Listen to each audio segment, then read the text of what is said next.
हजरत Ayesha Siddiqa रज़ी अल्लाह तआला अन्हा फरमाती हैं, मेरे पास एक औरत आई तो मैंने उसे, उसके साथ दो बेटियां थी उसकी, मेरे पास 3 खजूरें थी, मैंने उस बीबी को दे दी। 2 बेटियां थी। उस औरत ने क्या किया, मैं देख रही थी, माँ थी ना और बेटियों की माँ थी।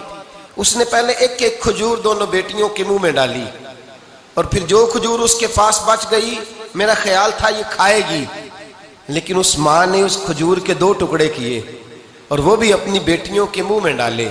हजरत आयशा सिद्दीका फरमाती है, उसका अमल इतना हसीन था, उस बीबी के इस अमल के अंदर इतना हुस्न था कि मेरी आंखों में भी वो बात रह गई, दिल में भी रह गई, रूह में भी समा गई। उसके हुस्न और तासीर को मैं भुला न सकी। शाम तक वो कैफियत, वो अंदाज, वो उस औरत का तर्ज, उसका वो अंदाज मेरी तबीयत के अंदर बार बार मुझे उसकी तरफ मुतवज्जे करता रहा।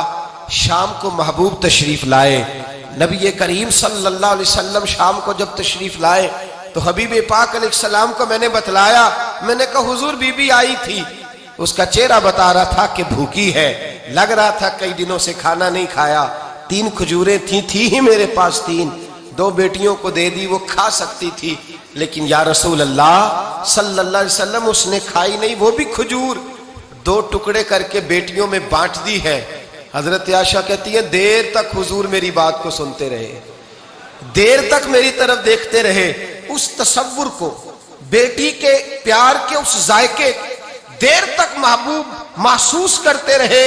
और फिर फरमाया, आयशा जो दुनिया में बेटियों की वजह से आजमाया जाएगा, जब कयामत का दिन आएगा तो रब उससे हिसाब नहीं लेगा, बेहिसाब ही जन्नत में दाखिल फरमा देगा। अल्लाह फिर उससे हिसाब नहीं लेगा जो बेटी के सबब से आजमाया जाए। यानी हुजूर ने बाप को कहा कि बेटी को मुसीबत ना समझना, अगर कभी उसके मेके से झगड़े का पैगाम भी आ जाए, अगर कभी दोबारा तुझे उसकी तरफ पलट कर जाना भी पड़े। मेरे नबी पाक सल्लल्लाहु अलैहि वसल्लम से किसी सहाबी ने कहा था, या रसूल अल्लाह बेहतरीन सदका कौन सा है?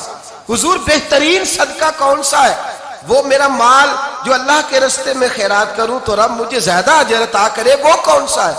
तो मेरे नबी पाक ने फरमाया, अगर तेरी बेटी वापस लौट आई, तलाक की वजह से या बेवा होकर वापस आ गई और तुझे उस लौटने वाली बेटी पर कुछ खर्च करना पड़ा, तो तेरे रसूल का वादा यह है कि अल्लाह तुझे उस रुपए पर सबसे ज्यादा अजर अता फरमाएगा।